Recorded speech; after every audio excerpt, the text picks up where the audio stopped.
सभी साधक और जैन सर का प्रयासों को नमन।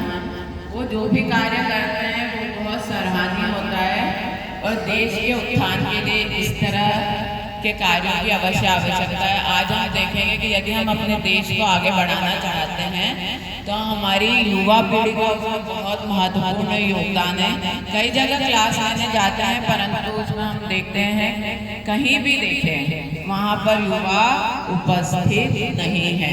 आखिर कारण क्या है? इसके कारणों को जानना अत्यंत ही आवश्यक है। मुझे कुछ कारण समझ में आते हैं। सबसे बड़ा तो युवा की लाइफ स्टाइल एकदम गलत है। जो भी योग क्लास होती है वो अधिकतर सुबह के समय अर्ली मॉर्निंग होती है, जबकि इस समय युवा गहरी नींद में होता है। रात में देर तक जागना और सुबह देर से उठना यही उनकी दिनचर्या होती है। इसको बदलने के लिए बहुत ही आवश्यकता है कि हम युवाओं को आगे लाएं, इसके माध्यम से प्रचार प्रसार करें। और दूसरी चीजें, आज योग में कई वर्षों से साधक जुड़े हुए हैं परंतु योग के वास्तविक स्वरूप को जान ही नहीं पाते कि योग का वास्तविक स्वरूप क्या है। यदि हम साधकों से पूछेंगे तो उनके लिए वास्तविक स्वरूप योग के सिर्फ उसमें 3 अंग आते हैं। एक आप उसमें आसन ले लीजिए, एक प्राणायाम ले लीजिए और थोड़ा सा ध्यान ले लीजिए। उनके हिसाब से आज यहाँ पे भी साधक उपस्थित है, कोई भी क्लास में जाएंगे तो यदि हम योग के स्वरूप को जानेंगे तो वो सिर्फ 3 ही उसके अंग को जानते हैं, जबकि योग के 8 अंग है। तो कहीं ना कहीं युवा को बताना होगा कि योग सिर्फ न आसन है, न प्राणायाम है, न ध्यान है। यम नियम आसन प्रत्याहार धारणा ध्यान समाधि 8 अंग के योग से मिलकर ही योग बना है। और जब आप योग में आएंगे तो केवल तंदुरुस्ती नहीं होंगे। योग हमेशा स्वास्थ्य की बात करता है, जिसमें आपका तन भी दुरुस्त, मन भी दुरुस्त और आत्मा भी दुरुस्त हो। तो हमें योग के अंगों को समझना होगा। यदि हम यम का पालन करेंगे तो उससे पूरा समाज सुधरता है। आज हम देखेंगे तो युवा किस और जा रहा है, बहुत कर्मठ है, हमारी पीढ़ी से अधिक ऊर्जावान है और बहुत कर्मठ है, परंतु आज के युवा का चारित्र पतन हो रहा है। आप देखेंगे कर्मठता अलग अलग जगह है।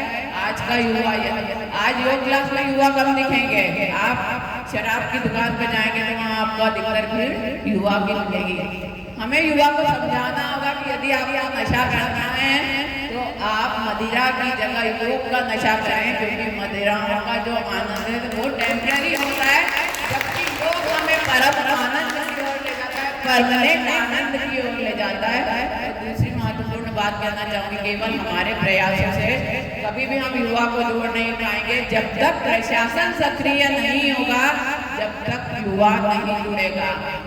स्कूली शिक्षा में 10 मिनट कर दें कि योग के स्वरूप को जाना है। बच्चा शुरू से ही नींव जब मजबूत होगी, बच्चा शुरू से ही योग को जान पाएगा तो वो योग के महत्व को जानेगा। और तभी आज मैं बोलती हूँ सरकारी नौकरियों में भी ऑफिसों में भी कई हमारे जैसे टीचर है जो फ्री सेवाएं देना चाहते हैं, तो उन लोगों को जोड़े। वहाँ पे 10 मिनट का रोज उनको योग नियमित वो लोग करेंगे तो युवा पीढ़ी जानेगी कि योग सिर्फ तंदुरुस्ती की बात नहीं करता, योग शरीर, मन और आत्मा पे प्रभाव डालता है। जो जिम एरोबिक्स से जाते हैं वो सिर्फ शरीर पर प्रभाव डालता है। आज का युवा सिर्फ अपनी बॉडी बना जाना चाहता है और उस बॉडी बनाने के चक्कर में वो अवसाद से गिरा हुआ है, वो नशे से गिरा हुआ है, वो बिल्कुल भी उसके चरित्र का पतन हो रहा है। बहुत दुख की बात है, हम देखते हैं इतने रेप केस जिसमें अधिकतर नाबालिग बच्चे और युवा होते हैं। यदि वो योग से जुड़ जाएगा तो उसका चरित्र अच्छा होगा। यम का पालन करके हमारा समाज बदलेगा और हम सभी, हमारे देश का उत्थान होगा। इसलिए युवाओं को जोड़ना है तो योग के स्वरूप को उन्हें पहचानना अत्यंत ही आवश्यक है। बस इतना ही कहना चाहूँगी। धन्यवाद सर।